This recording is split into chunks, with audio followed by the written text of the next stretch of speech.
গিয়ে প্রশংসা বেরাই না, সুবহানাল্লাহ বেরাই না, আলহামদুলিল্লাহ বেরাই না।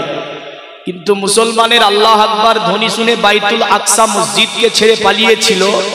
আরাবিয়ানদের শুধু ছিল নারায়ে তাকবীর, আল্লাহ আকবারের ধ্বনি। কিন্তু আজ পুরা বিশ্বের ইতিহাস আমাদের হাতের মুঠোয়। আমরা দেখছি মুসলিম অত্যাচারিত, নির্যাতিত হয়েছে, পদদলিত হয়েছে। আজ বিশ্বে পিটাচ্ছে মুসলমানকে। কেন? এই কারণেই, কারণ মুসলমানের জাজবা নাই, মুসলমানের ভালোবাসা নাই। মুসলমান আজকে আল্লাহর প্রশংসা করতে গিয়ে অনীহা করে। মুসলমান কোরআন পড়তে জানে না, মুসলমান রসুলের উপদেশ মেনে নিতে পারেনি। নবীজির প্রেম ভালোবাসা এদের মধ্যে দিনের পর দিন কমে যাচ্ছে। আর এর জন্যই সমগ্র বিশ্বে আজকে পিটাই চলছে মুসলমানদের। একটু মহাব্বতে জোরে বলুন তো আলহামদুলিল্লাহ। আর একটু জোরে বলুন আলহামদুলিল্লাহ। আল্লাহর প্রশংসা করতে গিয়ে কোনো অনীহা করবেন না। আবু বকরের মতো করবেন, আলী শেরে খোদার মতো করেন, উসমানে গানির মতো করবেন। যেমন সাহাবীরা আল্লাহর প্রশংসা করেছে, তারা আল্লাহর নৈকট্য লাভ করে ফেলেছে। আমরাও এখানে বসেছি ইবাদতের জন্য। কিসের জন্য? নাকি মৌলবিটার শুধু গলা শুনবো আর গজল শুনবো, শুনে বাড়ি যাবো মনে এই নিয়াত আছে?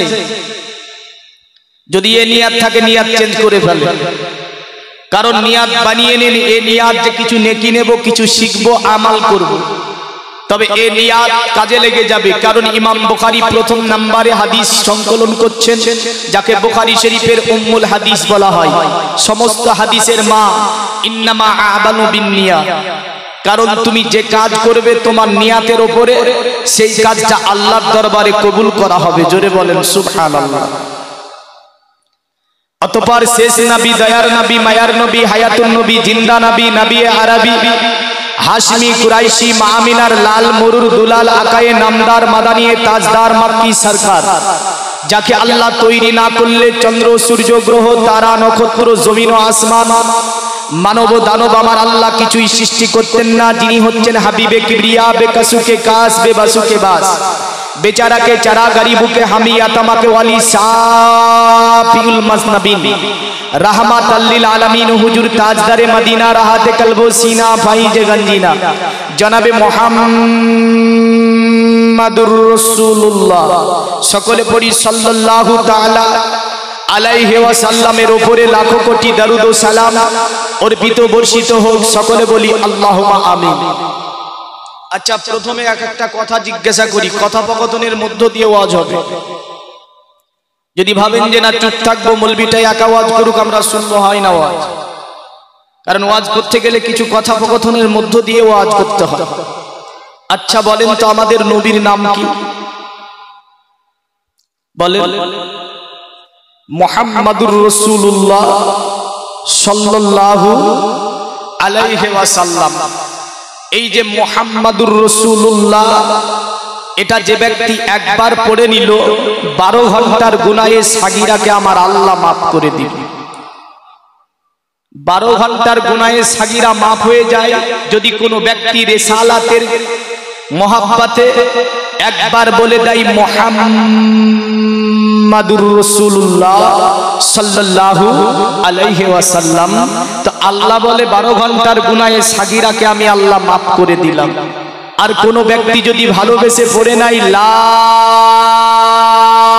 ইলাহা ইল্লাল্লাহ মুহাম্মাদুর রাসূলুল্লাহ সাল্লাল্লাহু আলাইহি ওয়াসাল্লাম, তা আমার আল্লাহ 24 ঘন্টার গুনাহে সাগীরাকে মাফ করে দেয়। জোরে বলেন সুবহানাল্লাহ। তাহলে আমরা এখানে বসেছি, নাম আমরা সকলেই জানি যে আমাদের নবীর নাম হচ্ছে মুহাম্মদ সাল্লাল্লাহু আলাইহি ওয়াসাল্লাম। আচ্ছা যদি বলি ফেরেশতার নবীর নাম কি, কি বলবেন? ফেরেশতা নূরি মাখলুকাত, আল্লাহর নূর, নূর দিয়ে যাদেরকে তৈরি করেছে, এরা খায় না, পানও করে না, না স্ত্রী হয় না পুরুষ হয়। আল্লাহ অশেষ ক্ষমতা এদেরকে দিয়ে রেখেছে। এই ফেরেশতার নবীকে যদি বলি উত্তর কি দেবে? তো কোশ্চেন হয়েছে ফেরেশতার নবীকে, উত্তর হবে মুহাম্মাদুর রাসূলুল্লাহ সাল্লাল্লাহু আলাইহি ওয়াসাল্লাম। যদি বলি আমাদের বিপরীত একটা জাতি, যে জাতির নাম হচ্ছে জিন, কি নাম বললাম? আমাদের দিকে অনেকে সায়েন্স নিয়ে পড়াশোনা করেছে, কেউ দর্শন নিয়ে পড়াশোনা করেছে, তারা জিন বিশ্বাস করে না। জিন বিশ্বাস না করলে তওবা করতে হবে, কারণ কোরআনুল কারিমে 114টা সূরার মধ্যে একটা সূরার নামকরণ করা হয়েছে সূরাতুল জিন। জিনের নামে একটা সূরার নামকরণ করা হচ্ছে, এই সূরাটা হচ্ছে সূরায়ে জিন। মানে এই সূরাটার মধ্যে জিনের বিভ্রান্তিগুলি আমার আল্লাহ পাক উঠিয়েছে। জোরে বলেন সুবহানাল্লাহ। আচ্ছা, জিন আগে এসেছে না মানুষ আগে এসেছে? জানেন না? পৃথিবীতে জিন আগে এসেছে। কে আগে এসেছে পৃথিবীতে? কে আগে এসেছে? মানুষ আগে তৈরি না জিন আগে তৈরি? জিন আগে তৈরি। আল্লাহর কোরআন দেখেন, আল্লাহ বলছে ওমা খালাকাতুল জিন্না ওয়াল ইনসা ইল্লা লিয়াবুদুন। আল্লাহ বলছে আমি তৈরি করিনি জিন এবং ইনসান, ইল্লা মুস্তাসনা দিয়ে আল্লাহ বলছেন লিয়াবুদুন, যদি তৈরি করে থাকি একমাত্র আমার ইবাদত করার জন্য জিন এবং ইনসানকে আমি আল্লাহ তৈরি করেছি। তাহলে জিন শব্দটা আগে না পরে? ওমা খালাকতুল জিন, জিন শব্দটা আগে। তার মানে জিনকে মানুষের আগে আল্লাহ তৈরি করেছিলেন, অতঃপর সুমালে তাদেরকে ধ্বংস করা হয়, তারপরে আদম নবীকে আল্লাহ তৈরি করে। আচ্ছা, জিন যদি বলি আমাদের চেয়ে বেশি না কম? খুব মনোযোগ দেবেন, কারণ অনেকে হয়তো ভাবছে যে মৌলভী সাহেব কেমন কেমন ওয়াজ করে। আমার ওয়াজ শুনতে গেলে আমি প্রথমে একটা কথা বলি, ব্রেন মন একাত্রিত রাখা চাই। কি? ব্রেন এবং মন। কারণ যদি এই দুটি জিনিস একাত্রিত না রাখেন ওয়াজ বোঝা যাবে না। না যাবে? নবীজির হাদিসও একই রকমের আছে। নবীজি সাল্লাল্লাহু আলাইহি ওয়াসাল্লাম যেমন মুআয ইবনে জাবাল রাদিয়াল্লাহু তাআলা আনহুকে নিয়ে, আমি বহু প্রোগ্রামের প্রথমে হাদিসখানা শুনিয়ে দিই মানুষকে। মুআয ইবনে জাবালকে নিয়ে রাসূলুল্লাহ একটা গাধার পৃষ্ঠে সওয়ার হয়ে চলে যাচ্ছেন। তা আল্লাহর নবী পথে মধ্যে মুআয ইবনে জাবালকে ডাকছে, মুআয। নবী ডাকছে সাহাবাকে, একদম কাছে আছেন। মিশকাতের হাদিস, বুখারীর হাদিস। তো নবীজি ডাকছে মুআয। মুআয ইবনে জাবাল বলল, লব্বাইকা সাদাইকা ইয়া রাসূলুল্লাহ। ওগো আল্লাহর নবী, আমি উপস্থিত আছি, আপনি বলেন। নবী আবার বলছে, এ মুআয। মুআয ইবনে জাবাল বলছে, লব্বাইকা সাদাইকা ইয়া রাসূলুল্লাহ। নবীজি আমি উপস্থিত আছি, আপনি বলেন। কটা ডাক দিল নবী? একই জায়গাতে দুটি ডাক দিল। সাহাবী দুটি ডাক উত্তর দিলেন। প্রথম ডাক দিল নবীজি মুআয ইবনে জাবাল রাদিয়াল্লাহু তাআলা আনহুকে জাগৃত করলো, ডাকলো, মানে তোমার তাকে কিছু কথা বলবে। আর দ্বিতীয় ডাক নবীজি দিল কেন?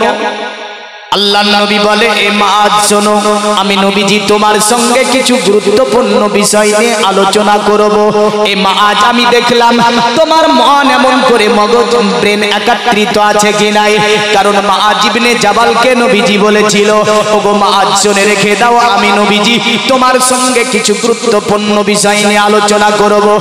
মুআয ইবনে জাবাল বলে, ইয়া রাসূলুল্লাহ, ইয়া হাবিবাল্লাহ, ওগো নবীজি আপনি বলুন, এমন কি জিনিস আপনি আমাকে বলতে চান? আমার নবী বলে, মুআয, আমার সাহাবী মুআয শুনে রেখে দাও, আমি তোমাকে প্রথম নম্বরে যেটা জিজ্ঞাসা করব, এ মুআয, তুমি কি বলতে পারবে আল্লাহ পাকের হক বান্দার উপরে কি আছে? মুআয ইবনে জাবাল বলে, আল্লাহু আ'লামু ওয়া রাসূলুহু, ওটা আল্লাহ আল্লাহর রাসূল বেশি বলতে পারবে। আল্লাহর নবী বলে, এ মুআয শোনো, আল্লাহ পাকের হক বান্দার উপরে যেমন করে নামাজ পড়া, আল্লাহ পাকের হক বান্দার উপরে রোজা রাখা, আল্লাহ পাকের হক বান্দার উপরে যাকাত দেওয়া, এমন করে আমার নবীজি হুকুকুল্লাহর ইবাদতগুলি বর্ণনা করলেন। অতঃপর নবী আবার বলে, মুআয শোনো, আমি নবীজি তোমাকে আর একটা কথা জিজ্ঞাসা করব। মুআয ইবনে জাবাল বলে ইয়া রাসূলুল্লাহ ইয়া হাবিবাল্লাহ, ওগো নবীজি বলুন আপনি আর একটা কথা কি জিজ্ঞাসা করবেন? আমার নবী বলে এ মুআয শোনো, তুমি কি বলতে পারবে আল্লাহ পাকের নৈকট্য বান্দা কিসের মাধ্যমে অর্জন করতে পারে? মুআয ছিল সাহাবী, কারণ মুআয ইবনে জাবাল ওয়াহাবী ছিল না। পৃথিবীর জমিনে সাহাবীরা কিদা কেমন দেখুন।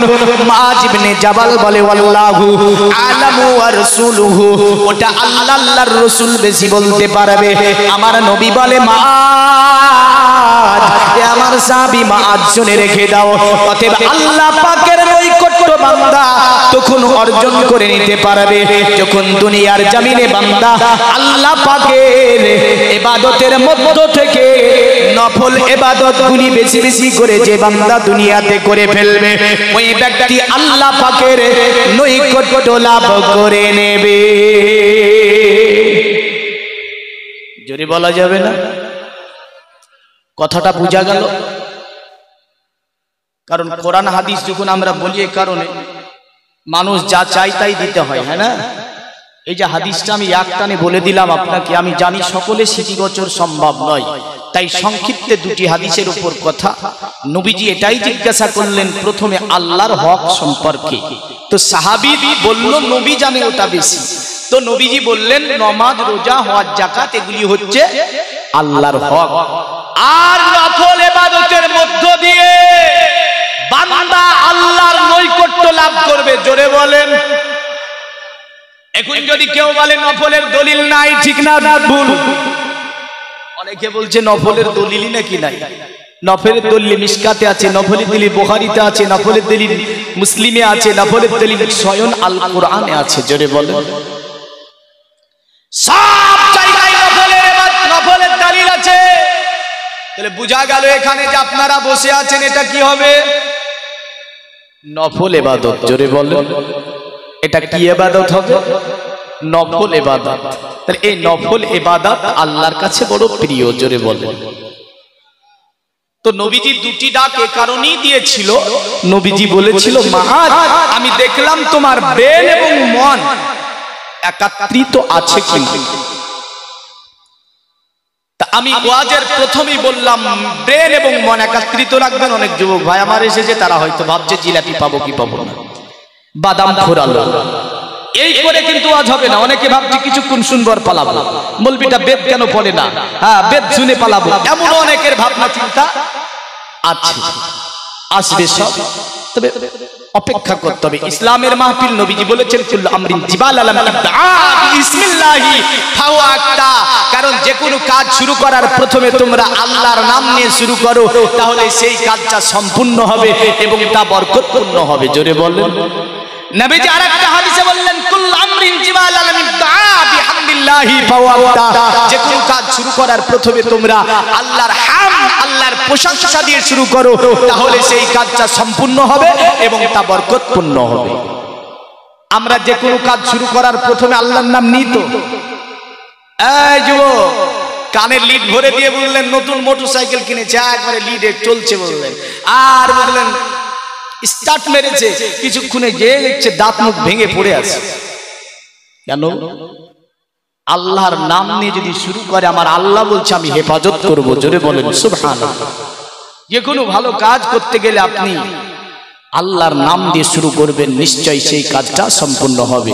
আমি আসি যেখানে ছিলাম সেটা, যে আল্লাহ জিনকে আগে তৈরি করেছে। কাকে? আর একটা কথা বললাম, যদি হিসাবে বসি, হিসাব অনুযায়ী কে বেশি আছে, জিন নাকি মানুষ? এ দুনিয়ার মুমিন মুসলমান একটা হাদিস আপনাকে বলে দেয় জিন সম্পর্কে, শুনবেন, তারপরে ওয়াজ আসছি। জিন, নবীজি সাল্লাল্লাহু আলাইহি সাল্লাম সাহাবাদেরকে নিয়ে মক্কাতুল মুকাররমার সরজমিনে, হাদিসটি রয়েছে মিশকাত শরীফের মধ্যে, নবীজি চলে যাচ্ছে, সঙ্গে সাহাবারা আছে। এক পাহাড়ের পদদেশে নবীজি একটু বসলেন। একজন ব্যক্তি খুব বুড়ো, একদম খুনখুনো বুড়ো, মাজা পড়ে গিয়েছে বললেন, টুক টুক টুক টুক টুক টুক করে নবীজির কাছে আসলো। নবীকে সালাম দিল, আসসালামু আলাইকা ইয়া রাসূলুল্লাহ। আমার নবীজি সালামের জবাবখানা ফিরিয়ে দিলেন। ওই ব্যক্তিটা চোখগুলোর পাতাগুলোকে হাত দিয়ে তুলে নবীজির নুরানি চেহারাখানা দর্শন করে। আল্লাহর নবী বলল, আচ্ছা বলো তুমি কে? ওই ব্যক্তিটা বলল, ইয়া রাসূলুল্লাহ, পৃথিবীর জমিনে আমি কোনো মানব নয়, ওগো নবীজি আপনার সঙ্গে সাক্ষাৎ করতে এসেছি, আমি হচ্ছি জিন। আমার নবীজি বলল, আচ্ছা তুমি মানব নয়? বলে না, আমি মানব নয়, আমি মানব বেশে আপনার সঙ্গে আমি সাক্ষাৎ করতে এসেছি। আল্লাহর নবী বলে, আচ্ছা তুমি যে জিন, তোমার নাম কি বলো? জিনটা বলল, ইয়া রাসূলুল্লাহ, আমার নাম হচ্ছে হামা, আমার বাবার নাম হচ্ছে হামি, আর হামির বাবার নাম হচ্ছে লাকিস, লাকিসের বাবার নাম ছিল কাইস, আর কাইস ছিল ইবলিসের পোতা। আল্লাহর নবী বললেন, হামা তুমি আমার কাছে এসেছো সাক্ষাৎ করার জন্য? হামা জিনটা বলে, হ্যাঁ ইয়া রাসূলুল্লাহ, আপনার সঙ্গে সাক্ষাৎ করতে এসেছি। আমার নবীজি জিনটাকে বলছে, হামা জিনটাকে, এ হামা তাহলে বল তোর বয়সটা কত হয়েছে? দেখছি বড় বুড়ো হয়ে গিয়েছিস, মানে মাজা পড়ে গিয়েছে জিনটার, চোখের পাতাগুলো মিলিয়ে গিয়েছে, চোখের পাতা তুলে কথা বলে। আমার নবীকে বলছে, ইয়া রাসূলুল্লাহ, ইয়া হাবিবাল্লাহ, ওগো নবীজি আমার বয়স কত আমি বলতে পারবো না। আমার নবী বলে, হামা, এ হামা তোর বয়স কত জানিস না? হামা বলে, ইয়া রাসূলুল্লাহ, আমার বয়স কত আমি বলতে পারবো না, তবে ওগো নবীজি একটা কথা বলতে পারবো। আমার নবী বলে, হামা কি কথা? জিনটা বলে, ইয়া রাসূলুল্লাহ, যখন আদম নবী আলাইহিস সালামের একজন ছেলে হাবিল এবং কাবিল আকলিমা এবং লাবুয়াকে বিবাহ করা নিয়ে উভয়ের মধ্যে ঝামেলা বেঁধেছিল, এক ভাই দ্বিতীয় ভাইকে যখন কতল করছিল, এক ভাই দ্বিতীয় ভাইকে যখন শহীদ করছিল, আমি হামা, আমি বাচ্চা ছেলে, বড় আমার বুদ্ধি হয়েছে, ওগো নবীজি আমি পাহাড়ের চূড়ায় দাঁড়িয়ে দাঁড়িয়ে হাবিল এবং করে কাবিলের ঝামেলাটা আমি হামা যেন দেখতেছিলাম, এক ভাই দ্বিতীয় ভাইকে কেমন করে মারে, আমি হামা বাচ্চা ছেলে, বুদ্ধি আমার হয়ে গেছে, আমি পাহাড়ের চূড়ায় চূড়ায় দৌড়ে দৌড়ে দেখতেছিলাম, অতএব এক ভাই দ্বিতীয় ভাইকে কেমন করে মারে। ওগো নবীজি আমার মনে পড়ে, এক ভাই দ্বিতীয় ভাইকে যখন মেরে দিল, আমি হামা পুরো ঘটনাটা আপনাকে বলতে পারবো। আমার নবীজি বলে, হামা আল্লাহ পাক তোকে এত হায়াত দিয়েছে, আদম আলাইহিস সালামের সন্তান হাবিল এবং করে কাবিল এক ভাই দ্বিতীয় ভাইকে যখন মারছিল, এ হামা তুই ওই সময় বাচ্চা ছেলে, বুদ্ধি হয়েছিল? হামা বলে, হ্যাঁ ইয়া রাসূলুল্লাহ। আমার নবী বলে, হামা, এ হামা তুই আমাকে কেমন করে চিনতে পারলি? তুই আমাকে কেমন করে জানতে পারলি? হামা চিন্তা বলছে, ইয়া রাসূলুল্লাহ, আদম নবী আলাইহিস সালাম দুনিয়ার জমিনে যখন তিনি তিনার সন্তানকে নিওয়াজ করতেন, তিনার সন্তানদেরকে যখন কোনো কথা বলতেন, তিনি অতএব আল্লাহ নামের পাশে আপনার নামটা যেন তিনি করতো। শুধু তাই নয় গো নবীজি, এমন করে তার ছেলে শীস আলাইহিস সালাম, তার মাহফিলে আমি হামা গিয়েছি, শীস নবীও আপনার কথা বলতো, আল্লাহর জিকিরের পাশে আপনার জিকিরটা করতো। ওগো নবীজি শুধু তাই নয়, ইদ্রিস আলাইহিস সালাম দুনিয়ার জমিনে যখন আসলো, আমি হামা ইদ্রিস নবীর দরবারে গিয়েছিলাম। ইদ্রিস নবী যখন জিকির করতো, আল্লাহ জিকিরের সাথে আপনার জিকির খানাকে করতো। ওগো নবী শুধু তাই নয়, মুসা নবী আলাইহিস সালাম একাধিকবার তিনার সম্প্রদায়কে বলেছিল, এ আমার সম্প্রদায় শোনো, বনি ইসরাইলকে তিনি কথা বলেছিলেন, পৃথিবীর জমিনে আমার পরে দুনিয়াতে একজন নবী আসবে, যে নবীর নাম হবে আহমদ বা মোহাম্মদ। আমি হামা মুসা নবীর জবান থেকে এই কথাটা শুনেছি। এমন করে যখন শেষ নবী হতে আপনার পূর্বের নবী, যার নাম ছিল ঈসা নবী আলাইহিস সালাম, ঈসা নবী আলাইহিস সালাম সর্বময় বলতো, আল্লাহ এই জামানার নবী না করে তুমি যদি মুহাম্মদ সাল্লাল্লাহু আলাইহি ওয়াসাল্লামের উম্মত করে দুনিয়াতে পাঠিয়ে দিতে, আমি ঈসা নবী বড় উপকৃত হতাম। ওগো নবীজি, আমি হামা প্রতিটা নবীর মাহফিলে যাবার পরে আমি হামা ভাবতাম মুহাম্মদ নামে নবী দুনিয়ার জমিনে আসবে। আমি হামা যদি মুহাম্মাদের জামানা পেয়ে যাই, আল্লাহর নবীর যুগ যদি পেয়ে যাই, আমি নবীজির হাতে হাত দিয়ে আমি কলেমা পড়ে ইসলাম ধর্ম গ্রহণ করব। বয়স কত হবে? ঈসা আদম নবী আলাইহিস সালাম থেকে মুহাম্মদ সাল্লাল্লাহু আলাইহি সাল্লাম পর্যন্ত ভাবছেন যে খুব তাড়াতাড়ি না, এখন আমাদের বয়স তো 50 থেকে 60, 60 থেকে 70, কিন্তু আদম নবী বেঁচে ছিল 1000 বছর। জোরে বলেন সুবহানাল্লাহ। নূহ নবী বেঁচে ছিল 1400 বছর ধরে, 950 বছর তিনি তাবলীগি করেছিলেন মানুষের মধ্যে। সুবহানাল্লাহ। আগের মানুষ 1000, 1500, 2000, 3000 বছর করে বেঁচেছে, আর আমাদের হায়াতেই তো ছোট্ট হায়াত নিয়ে উঠলেন। কি না আমাদের আপনার আরাম পটি, রক্তের গরম আছে, রক্তের তেজ আছে, তাই আমরা ভাবছি এগুলো আর কিছু লাগবে না, বাজার আজার ও বিভিন্ন কিছু। তো বোঝা গেল এই আমার জিনটা আমার নবীজির কাছে, নবীজির হাতে হাত দিয়ে ইসলাম ধর্ম গ্রহণ করেছিল। জোরে বলেন। তাহলে যদি বলি জিনের নবীকে, উত্তর কি দেবেন? মুহাম্মদ রাসূলুল্লাহ সাল্লাল্লাহু আলাইহি সাল্লাম। এখন যদি বলি হিন্দুর নবীকে, হিন্দুর নবী, হিন্দুর নবী বলতে গেলে বলতে হবে মুহাম্মদ রাসূলুল্লাহ সাল্লাল্লাহু আলাইহি ওয়াসাল্লাম। কারণ পৃথিবীর জমিনে কলেমা পড়ি আমরা লা ইলাহা ইল্লাল্লাহ মুহাম্মাদুর রাসূলুল্লাহ সাল্লাল্লাহু আলাইহি ওয়াসাল্লাম। একটা জীবনী আপনার কাছে আনবো, কারণ দুটি নাইট থাকবো। কয় নাইট? আজ আছে কাল আছে। একটা জীবনীর কিছু অংশ আজ বলবো, কিছু অংশ কাল বলে দেব। তো উত্তমতম জীবনী যেহেতু আমার নবীজির জীবনীখানাকে ইনশাআল্লাহ এলে যতদূর আসবে রেখে দেব। আগামী কাল আবার বেদ, কোরআন, ভবিষ্যৎ কোরআন, বাইবেল, জন্দেবস্তা, গীতা যা আছে, মহাভারত, সমস্ত কিছু থেকে এই জীবনী ইনশাআল্লাহ উপস্থাপন করব। তবে দুটি কথা প্রথমে বলে দিই, দেখেন আমাদের মূল মন্ত্রটা কি জানা নাই? আমাদের মূল মন্ত্র যেটা ইসলামের, ওটা হচ্ছে লা ইলাহা। সকলে পড়বেন লা ইলাহা। যেভাবে আমি পড়ছি ওইভাবেই, কিন্তু ওই লা ইলাহা পড়বেন না খবরদার। জালসাতে এসে একটা একটা করে শিখে। একাধিক মুসলমান লা ইলাহা বলে, লা ইলাহা বলে কোন শব্দ নেই হাদিসে। কিচ্ছু মুজরি পাওয়া যাবে না বাবা, কোন মুজরি নাই।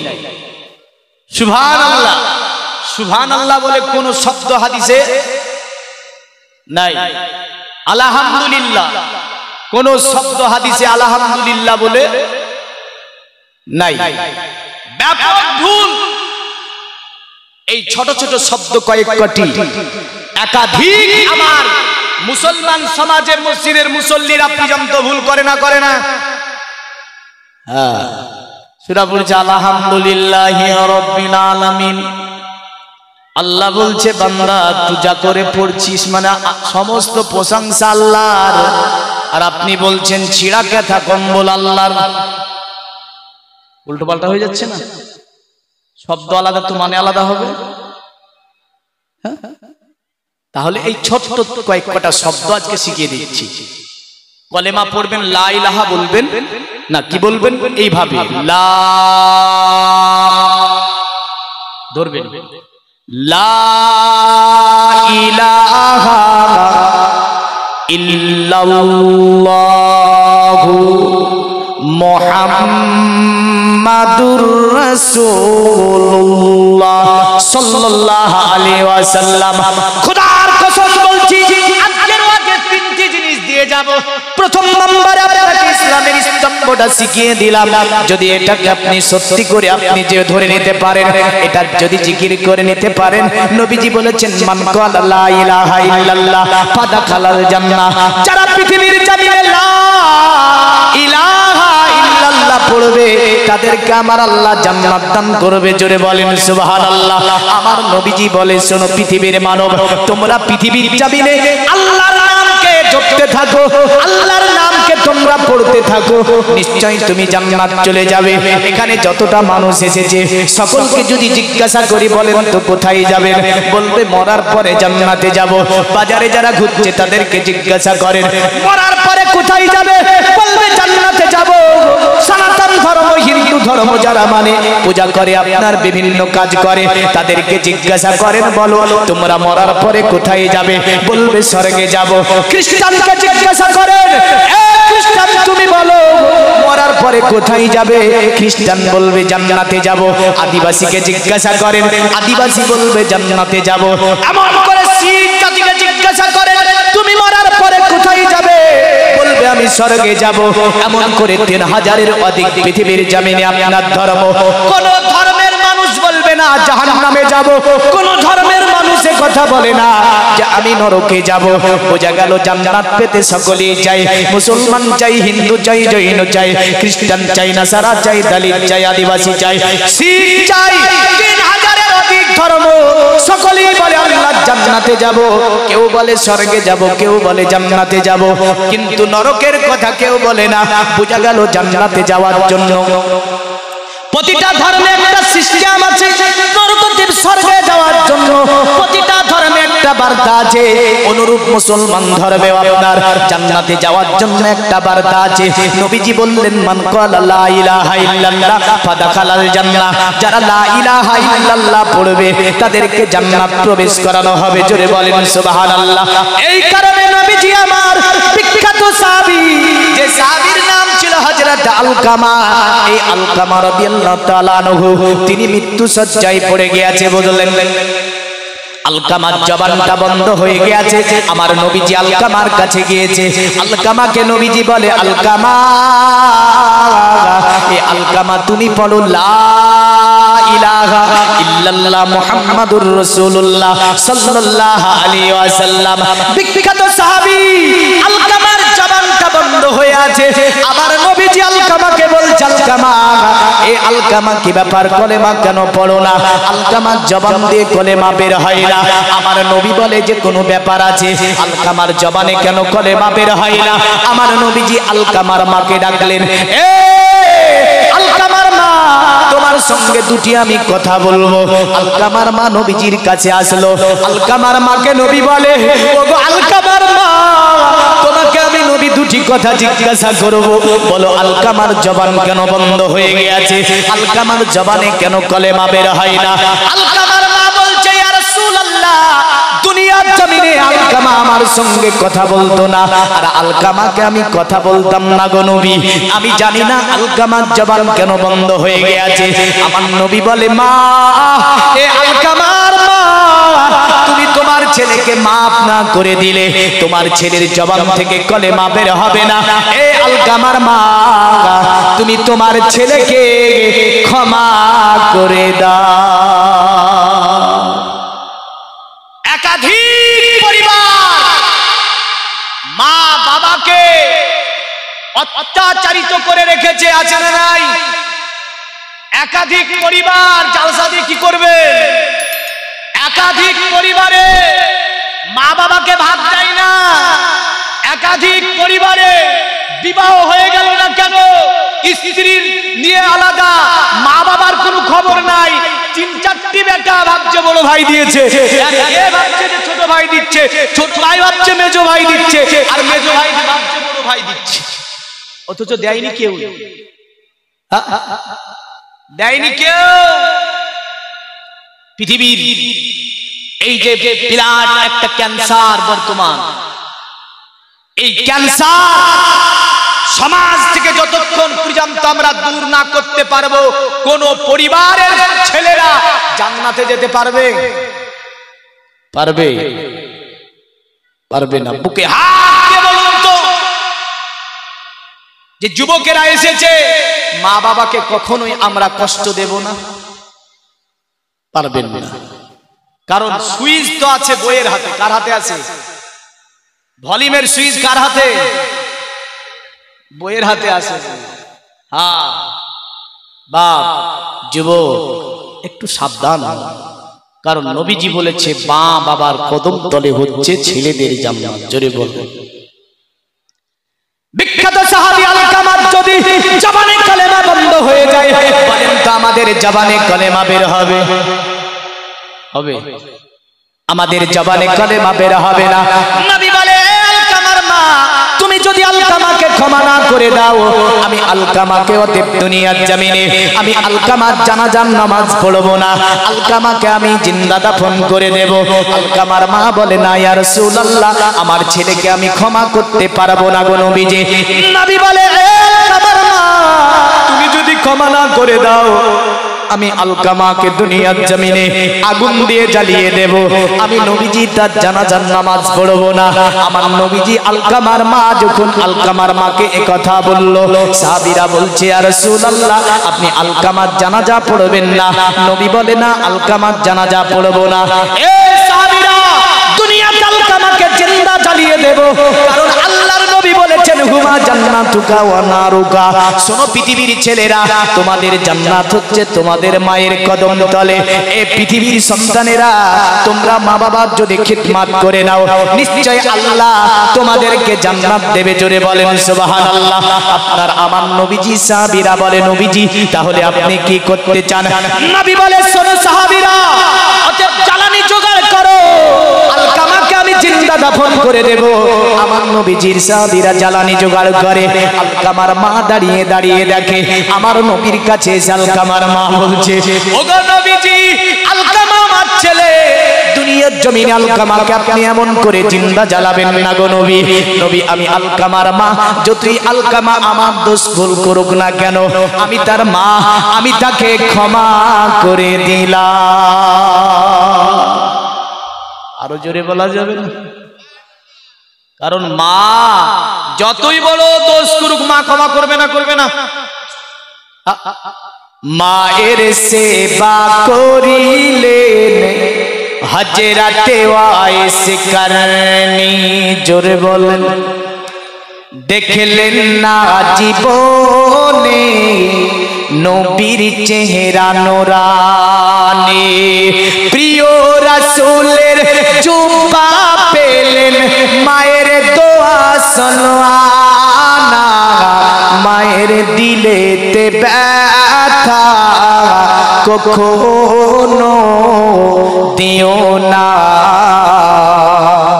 কোনো দিন দিও না, দুঃখে দুঃখিনী হবে, সুখেতে খুশি রবে, ছেলের সুখের তারে মামরতেও রাজি হবে, মায়ের পাক কদমের নিচে জান্নাতের ঠিকানা।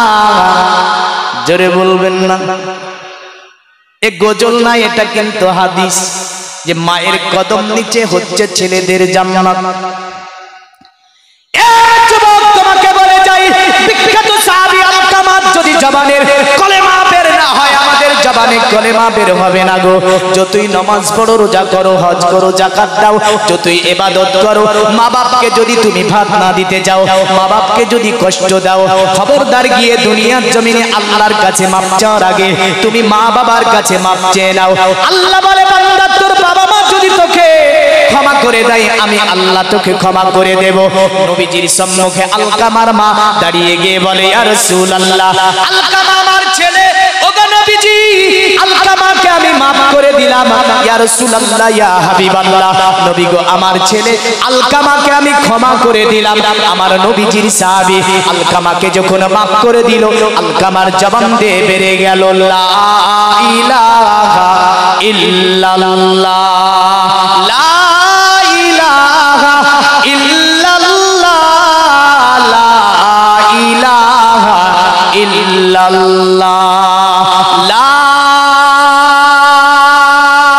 ইলাহা ইল্লাল্লাহ, মুহাম্মাদুর রাসূলুল্লাহ। আল্লাহুম্মা সাল্লি আলা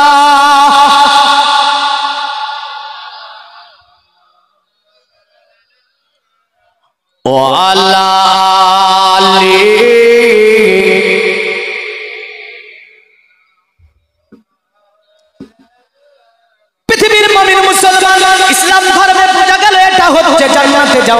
মন্ত্র, সনাতন ধর্ম একই মন্ত্র রয়েছে। যেমন করে আপনার ওইদের আপনার আমাদের দিকে মৌলভী সাহেব যাবার পরে এই কলেমাটা পড়ায়, আর সনাতন ধর্মে পুরোহিতরা পড়াবে। যারা হয় ব্রাহ্মণ গোত্রের মানুষ, বড় চালাক হয়, বড় চতুর হয়, কারণ মন্দিরে যা কিছু আপনার আয়ত্ত থাকে আপনার এই পুরোহিতদের। যারা ব্রাহ্মণ হয় তারাই আপনার ওই মন্দিরের মধ্যে ঢোকার পরে পূজার কাছে যা কিছু কার্যকলাপ তারাই করতে পারবে। যত মালধান পড়বে তারাই নেবে, যা কিছু পূজা দেবে পুরোহিতরাই দেবে। আপনারা তাদের মধ্যে মন্ত্রটা কি জানেন? তাদের মধ্যে স্বর্গে যাওয়ার জন্য একটা মন্ত্র আছে, যে মন্ত্রটির নাম হচ্ছে মনোমন্ত্র। কি নাম বললাম? মনোমন্ত্র। পুরোহিত আসার পরে বলবে মনোমন্ত্র পড়াতে হবে কে? আপনারা তুলসী গাছ তলায় নিয়ে যাওয়া হলো। তুলসী গাছ তলায় নিয়ে যাবার পরে বললেন ঢোল ঢাঙ্কা আছে, কারণ ঢোল ছাড়া আবার হবে না। কি ছাড়া হবে না? ঢোল। ঢোল বাজাতে হবে, কারণ তার কানের কাছে পড়া হবে মন্ত্র। যদি পার্শ্ব থেকে কেউ শুনে ফেলে, যদি মানে জিজ্ঞাসা করে, বেরো বিপদ হয়ে যাবে। জানে যে যদি মানে জিজ্ঞাসা করে একটা একটা করে মানে বলতে গেলে ফেসে যাব, কারণ এমন একটা মন্ত্র এটা। তাই আপনার জোরে ঢোলের বাড়ি তার সাথে বলবেন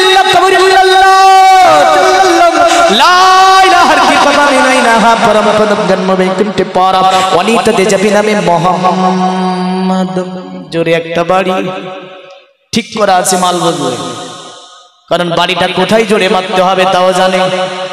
দেখবেন বাড়িটা আপনার জায়গা জায়গা বড় হবে, ছোট হবে। জোরে নবীর নাম মানে কি? আল্লাহ ছাড়া কারো জিকির করা যাবে না। স্বর্গে যদি যেতে চাস বান্দা তোকে আল্লাহরই জিকির করতে হবে। আল্লাহর জিকির ছাড়া কখনো স্বর্গে যাওয়া হবে না। আর বলছে লা ইলাহা ইল্লাল্লাহ পরম পদম জন্ম বৈকুণ্ঠ পর অপনিত যাবি নামে মুহাম্মদ। যারা লা ইলাহা ইল্লাল্লাহ পড়ে নেবে ওরা অতি সম্মানের অধিকারী হয়ে যাবে। আর যারা মুহাম্মাদুর রাসূলুল্লাহর নামকে জপে নিতে পারবে তারা জান্নাতের অধিবাসী হবে। আরো জোরে বলা যাবে না? তাহলে জান্নাতে যাওয়ার জন্য যে রাস্তা, ওই রাস্তাটা হচ্ছে লা ইলাহা ইল্লাল্লাহ মুহাম্মাদুর রাসূলুল্লাহ। এই মন্ত্রটা পড়ি জান্নাতে যাওয়া যাবে। জোরে বলেন, এই মন্ত্রটা পড়ি জান্নাতে যাওয়া যাবে। এবার একটুখানি ওয়াজ দেখেন। আমি যদি একটা টপিক আনবো বলছিলাম, যেহেতু আমার একজন বৈজাষ্ট তিনি বলল হুজুর এই বিষয়টা আজকে বলেন, তাহলে যা তিনি যেটা বলেছে ওটাই বলে দেব। আগামী কাল আবার ওটা দেখা যাবে। আজকের আলোচনা দুনিয়াতে হবে জান্নাতি মানব এবং জান্নাত নিয়ে। জোরে বলবো কি নিয়ে হবে? তাহলে জান্নাতে সকলেই যেতে চাইছে, জান্নাতে যাওয়ার জন্য কি লাগবে? আল্লাহ রাসূল। জোরে বলেন কি লাগবে? আল্লাহ রাসূল। এই কারণে আল্লাহর কোরআন বলে কুল হে নবী আপনি বলে দিন ইন কুনতুম তুহিব্বুনাল্লাহ, কেউ যদি আল্লাহকে পেতে চায়, আল্লাহর সান্নিধ্য লাভ করতে চায়, আল্লাহকে আল্লাহর সঙ্গে প্রেম প্রীতি ভালোবাসা মহব্বত করতে চায়, তাহলে যেন তারা ফাত্তাবিউনি ওগো নবী আপনার সঙ্গে ইত্তেবা করে, আপনার অনুসরণ করে, আপনার অনুচরণ করে, আপনার অনুকরণ যদি করে নিতে পারে তারা আল্লাহকে পেয়ে যাবে। আর আল্লাহকে যদি বান্দা পেয়ে যায় তার জীবনের সমস্ত গুনাহগুলিকে আমার আল্লাহ মাফ করে দেবে। জোরে বলেন সুবহানাল্লাহ। এ দুনিয়ার মুমিন মুসলমান, এ তো কোরআন বলছে আল্লাহকে মানো, মান আমানা বিল্লাহি ওয়া রাসূলিহি, তোমরা আল্লাহকে মানো, আল্লাহর রাসূলকে মানো। আবার কোরআন বলছে অমাই ইতির রাসূল ফাকাদ আল্লাহ, যারা রাসূলের ইতাআত করলো ওরা যেন আল্লাহ পাকের ইতাআত করে নিল। আবার কোরআন বলছে কুল্লাতি উল্লাহ ওয়া আতিউর রাসূল, তোমরা ইতাআত করো আল্লাহর আর ইতাআত করো রাসূলুল্লাহর। যদি ইতাআত আল্লাহর করো, রাসূলুল্লাহর করো, তোমাদের জন্য পরের জগতে উত্তমতম জায়গা রয়েছে। জোরে বলেন সুবহানাল্লাহ। এখন আমার নবীজি বলছে শোনো আমার উম্মত, দুনিয়ার জমিনে আমি নবী আমাকে মানতে হবে, আমি নবী আমাকে আমার সঙ্গে প্রেম প্রীতি ভালোবাসা মহব্বত করতে হবে। আর হাদিসে নবী বলছেন এইভাবে ওয়াতিমান অতএব আল্লাহর নবী বলছেন মাম্মা তালা হুব্বে আলে মুহাম্মাদিন সাল্লাল্লাহু আলাইহি সাল্লাম মাতা মুমিনান। নবীজি আমার বলে শোনো পৃথিবীর জমিনে যারা আমি নবী আমার আলকে ভালোবাসবে, আমার আহলে বায়াতকে ভালোবাসবে, তারাই হচ্ছে পৃথিবীর জমিনে মুমিন। জোরে বলেন সুবহানাল্লাহ। এমন করে নবী আরেকটা হাদিসে বললেন মাম্মা তাআলা হুব্বে আলে মুহাম্মাদিন সাল্লাল্লাহু আলাইহি ওয়াসাল্লাম মাতা শাহিদান।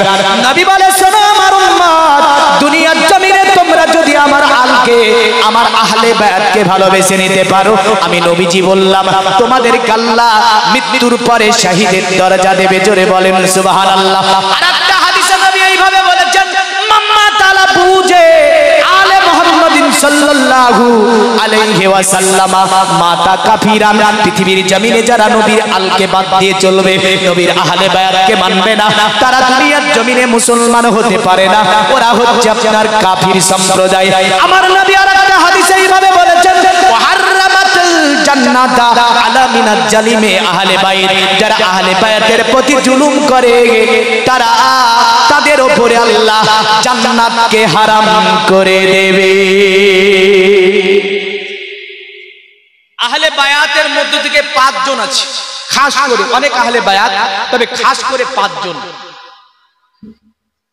আমার নবীজি। জোরে বলেন আমার নবীজি।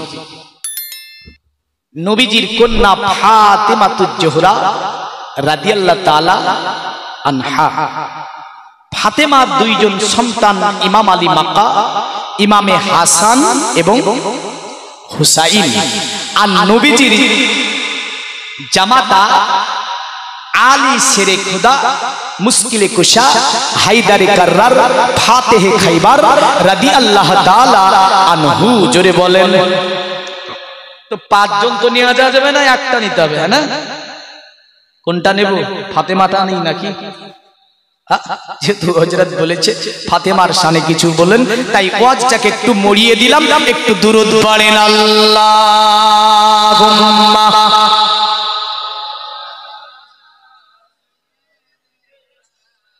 মাওলানা মুহাম্মদ আলা আলি।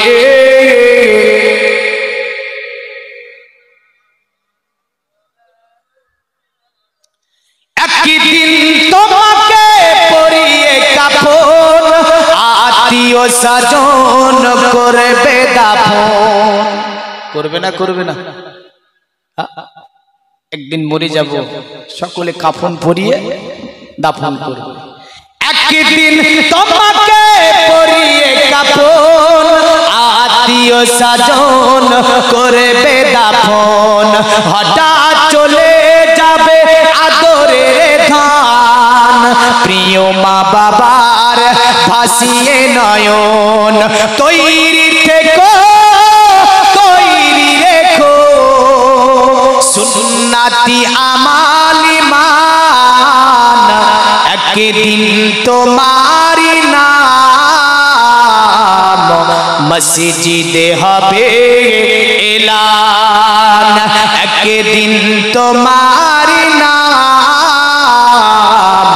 মসজিদে হবে এলান।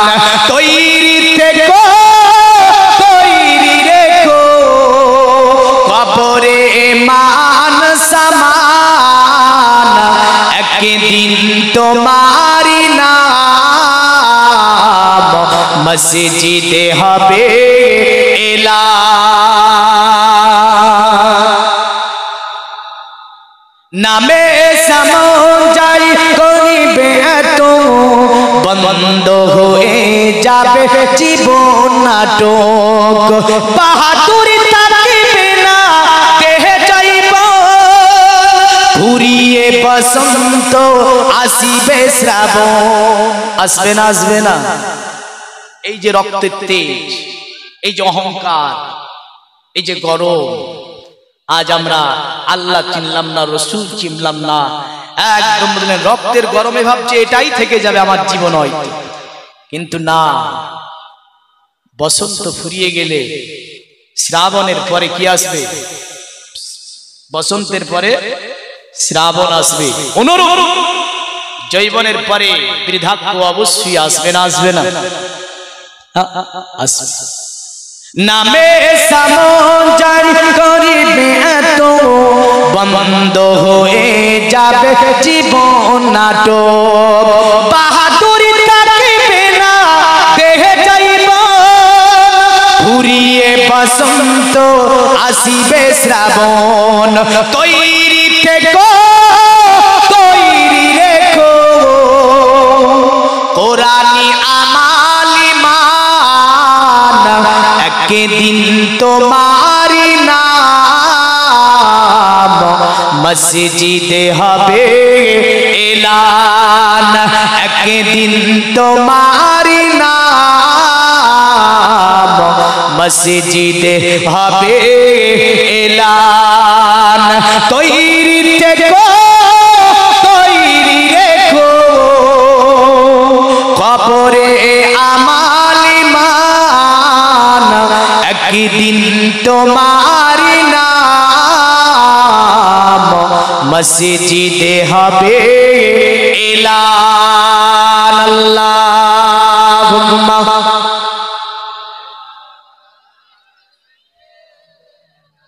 মাওলানা মুহাম্মদ আলা আলি।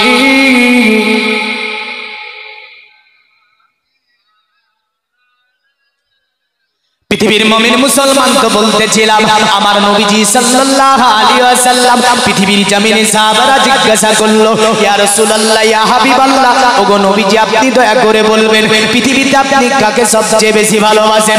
আমার নবীজি বলে, শোনো সাহাবীরা, আমি পৃথিবীর জমিনে মহিলাদের মধ্যে যাকে বেশি ভালোবাসি তার নাম আয়েশাতুল হুমায়রা রাদিয়াল্লাহু তাআলা আনহা। আমার নবীজির সাহাবীরা বলে, ওগো নবীজি আপনি আয়েশাকে এত ভালোবাসেন, আয়েশাকে এত ভালোবাসেন।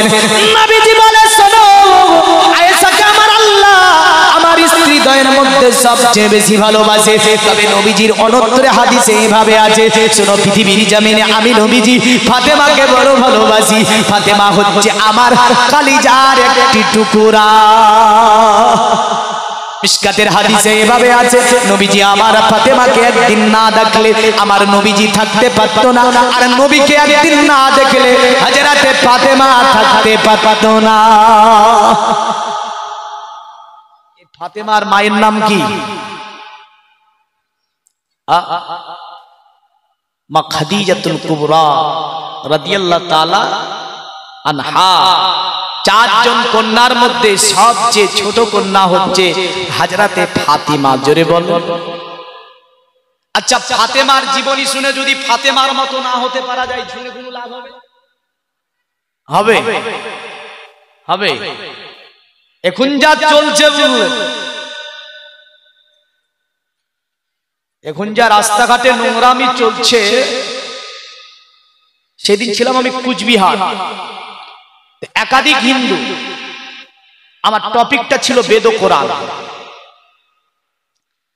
অনেক হিন্দু এসেছিল, শেষ থেকে ঘরের মধ্যে যাওয়ার পর আমি একটা কথা বলেছিলাম তাদের ওই মাহফিলে, বেদটা পড়েছিলাম, আদং পসবে মাপি সনাতং পদকো হরো মাতে কসপলক দসন্ত সারি ব্রহ্ম ভুবিতো। এটার মানে পণ্ডিতকে জিজ্ঞাসা করলো, গো পণ্ডিত বলো দুনিয়ার জমিনে নারী এবং পুরুষ উভয়কে আল্লাহ সৃষ্টি করেছে, নারীর পোশাক কেমন হবে? পণ্ডিত বলল নারীর পোশাক হবে মাথার তালু থেকে নিয়ে পায়ের তালু পর্যন্ত। জোরে বলবেন কত দূর হবে? মাথার তালু থেকে নিয়ে পায়ের তালু পর্যন্ত। পণ্ডিতকে বলল, পণ্ডিত যদি কোনো নারী মাথার তালু থেকে নিয়ে পায়ের তালু পর্যন্ত না ঢাকে, পণ্ডিত বলল ওটা নারী না, ওটা নারী নয়। বলল পৃথিবীতে নারীর চলন হবে সংযমী, নারী যখন চলবে পদযুগলের দিকে তাকিয়ে চলবে, নারী যখন চলবে তাদের চলা হবে সংযমী, নারী হবে নম্র ভদ্র, নারীর পোশাকে আবৃত থাকবে। আর যে নারীটা অশ্লীল পোশাক পরে রাস্তাতে হেলে দুলে চলে, অন্য পুরুষকে আকৃষ্ট করে, পণ্ডিত বলল ওটা নারী নয়। মাতে কাসফলকদসংসারী ব্রহ্মভুবিত, ওটা নারী কোথায়? ওটা হচ্ছে ধূর্ত শগুনের মতো। ও নারীকে, ও তো ধূর্ত শগুন, শগুনের চেয়েও সনাতন ধর্মে নিকৃষ্ট বলেছে ওই নারীকে, যে নারীর পোশাক হবে খোলামেলা, যে নারীর পোশাক হবে খোলামেলা। তাহলে মা ফাতেমার মতো পর্দা পৃথিবীতে কেউ করতে পেরেছে? পারে। হযরতে ফাতেমা তো জোহরা সম্পর্কে মিশকাত একটা হাদিস এইরকম, ফাতেমা বসে আছে, নবীজি বসে আছে। আল্লাহর নবী বলছেন ফাতিমা তু সাইয়্যিদাতুন নিসাই আহলিল জান্নাহ, এ ফাতেমা তুমি হচ্ছে জান্নাতে সমস্ত মহিলাদের সরদারনি। জোরে বলেন।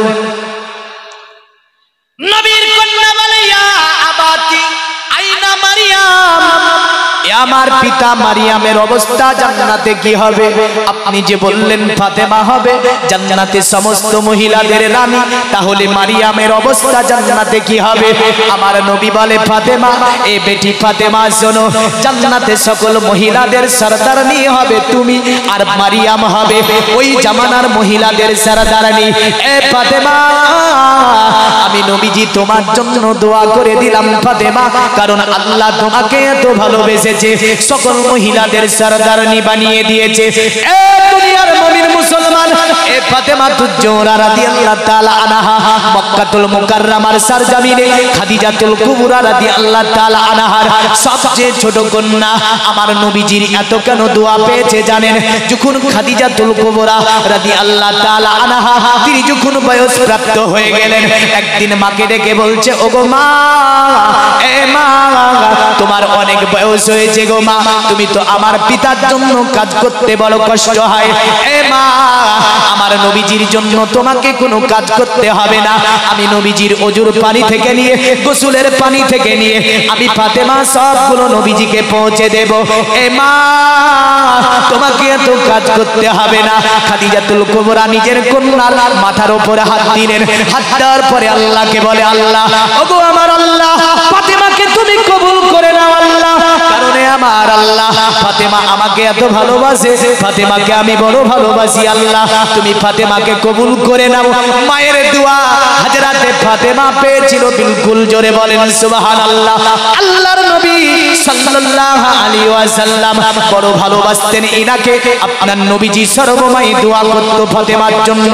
নবীজি আমার এত দোয়া করত ফাতেমার জন্য যে ফাতেমা তুজ-জোহরা রাদিয়াল্লাহু তাআলা আনহাকে নবীজি আমার বলতো, এ ফাতেমা, এ ফাতেমা শুনে নাও, আমি আল্লাহকে বলে দিয়েছি কাল কিয়ামতের দিনে ময়দানে মাশারে আল্লাহ পাক তোমার হাসর সমস্ত মহিলা হতে আমার আল্লাহ আলাদা করে করিয়ে দেবে। এ ফাতেমা, তোমার হাসর যখন হবে আমার আল্লাহ পাক অন্য নারীদের সঙ্গে করিবে না। এ ফাতেমা, শুধু তাই নয়, হাসরের ময়দানে ফাতেমা শোনো, আল্লাহ পাক আওয়াজ দিয়ে বলবে, নবীর কন্যা ফাতেমা আসছে। এ হাসরের বাসীরা, তোমাদের চক্ষু বন্ধ করে নাও। আমার আল্লাহর নবী বলে, ফাতেমা তুমি কোনো লজ্জা পাবে না। পৃথিবীর নবীর মুসলমান আস্তে আস্তে বড় হয়েছিল মক্কাতুল মুকাররমার সরজমিনে, এমন একটা জায়গায় গেছে কি বলবো। ফাতেমার আপনার যুবতী অবস্থায় তার জীবনটা কেমন ছিল? হযরতে ফাতেমার চেহারা আপনার যুবকনার বালিকা যেই দিন থেকে হয়েছে মৃত্যু পর্যন্ত মক্কা মদিনার কোন পরপুরুষ দর্শন করতে পারেনি। এ ছিল নবীর কন্যা ফাতেমা। আস্তে আস্তে বড় হচ্ছেন মক্কাতুল মুকাররমায়। নবীজি যখন আপনার হিজরত করলেন 622 খ্রিস্টাব্দে হিজরত করে মক্কা থেকে মদিনায় নবীজি চলে গেলেন। হযরতে ফাতেমা অতঃপর হিজরত করে মক্কা থেকে মদিনায় তাকে নিয়ে যাওয়া হয়েছিল। যে সময় ফাতেমার বয়স ছিল মাত্র 14। কত?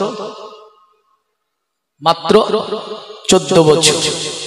প্রথম সাল গেল, দ্বিতীয় সাল আপনার এই যে প্রথম সালে নবীর কন্যা যখন হিজরত করে মক্কা থেকে মদিনায় গেলেন, নবীজির কন্যাকে বিবাহের জন্য বুঝলেন চতুর্দিক থেকে আপনার কি করে নবীজির কাছে দরখাস্ত আসে বিভিন্ন দেশের রাজা বাদশার আপনার ছেলেরা নবীজির কাছে চিঠি দেয় নবীর কন্যাকে বিবাহ করার জন্য কারণ একটা পিতার উপরে একজন সন্তানের আপনার দায়িত্ব হচ্ছে সন্তানকে সুন্দর পরিবেশে লালন পালন করে তুলবে শিক্ষা দেবে এমন করে সন্তানের সুন্দর দেখে একটা বিবাহ দিয়ে দেবে এই তিনটি কাজ আমার আল্লাহ প্রতিটি পিতাকে দিয়েছে কটা কাজ লালন পালন করা শিক্ষা দেওয়া আর সুন্দর যদি ছেলে হয় একটা সুন্দর পাত্রী দেখে বিবাহ দিয়ে দেওয়া আর যদি মেয়ে হয় তাহলে সুন্দর পাত্র দেখে বিবাহ দিয়ে দেওয়া এই তিনটি কাজ প্রতিটা পিতাকে আল্লাহ দিয়েছে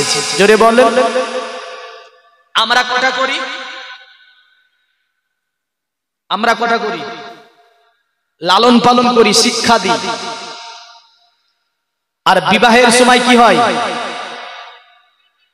পিতা জানতে পারে না বিয়ে কোন নিয়েছে বলতে হ্যাঁ না জানি না বাপ একটা দেখে রেখেছে যুবক একটা দেখে রেখেছে বিবাহ দিয়ে দাও এটা পিতার উপর দায়িত্ব আর পিতার একটা খারাপ কাজ কি করে জমি জায়গা যা আছে লিখে লিখে না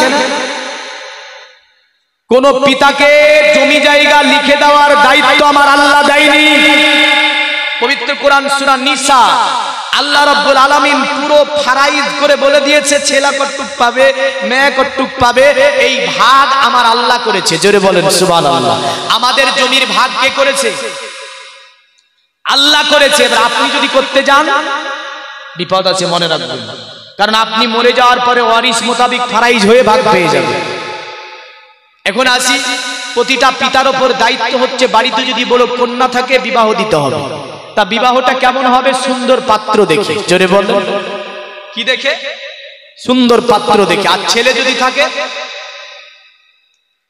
সুন্দর মেয়ে দেখে নবীজি বললেন শোনো পৃথিবীর যুবক তোমরা যখন বিবাহ করবে তিনটি জিনিস দেখে বিবাহ করবে জোরে বলেন কটা জিনিস যুবকদেরকে দিচ্ছে এটা তিনটি জিনিস দেখে বিবাহ করবে নবীজি সাহাবী যেমন করে হাদিস কারা বর্ণনা করেছেন মদিনাতুল মুনাওয়ারার একজন আনসারী সাহাবী তিনি বলেন রাসূলুল্লাহকে আমার বিবাহের জন্য বলতে গেলাম নবীজি বলল সাহাবী বলো তুমি যে বিবাহ করবে নারীর তুমি কি দেখেছো আল্লাহর নবীকে সাহাবী বলছে ইয়া রাসূলুল্লাহ আপনি বলুন কি কে কেমন দেখতে হবে আল্লাহর নবী বলল শোনো সাহাবীরা নারীর তিনটি দিক দেখে তুমি বিবাহ করবে নবীজি বললেন প্রথম নম্বরে দিন প্রথম নম্বরে কি দিন এখন তো টিকটক করে কে তাই দেখে টিকটক করা মেয়ে দেখে অনেক মানে কি একটা গাড়ি কিনবে কিনে টিকটক করে বেড়াবে রাস্তা রাস্তা বনিয়ে টিকটক ভিডিও করবে এ জাহান্নামে যাবে এর বাপকে জাহান্নামে নিয়ে যাবে এর মাকে জাহান্নামে নিয়ে যাবে এর বড় ভাইকে জাহান্নামে নিয়ে যাবে এর শ্বশুরকে জাহান্নামে নিয়ে যাবে এর শাশুড়িকে জাহান্নামে নিয়ে যাবে ওই পরিবারের যিনি মেম্বার যার কথাতে পরিবার চলে ওকে জাহান্নামে নিয়ে যাবে একটা মেয়ে 6 থেকে 7 জনকে জাহান্নামে নিয়ে যাবে কজনকে 6 থেকে 7 জনকে জাহান্নামে নিয়ে যাবে নবীজি বলেছেন আদ-দাইসু লা ইয়াদখুলুল জান্নাহ দাইস কখনো জান্নাতে যাবে যাবে না তাহলে প্রথম নম্বরে যুবক কি দেখবে দিন মনে থাকবে তো মানে ছেলেটি মেয়েটি কোরআন শরীফ পড়া জানে কিনা মেয়েটি ফাতিহা পড়তে পারছে কিনা মেয়েটি নামাজ পড়া জানে কিনা মেয়েটি আপনার ইসলামের কিছু আইন কানুন জানে কিনা মেয়েটি যখন ঘরে ঢুকবে তোমাকে সালাম দিল কিনা মেয়েটি মাথায় কাপড় দিয়েছে কিনা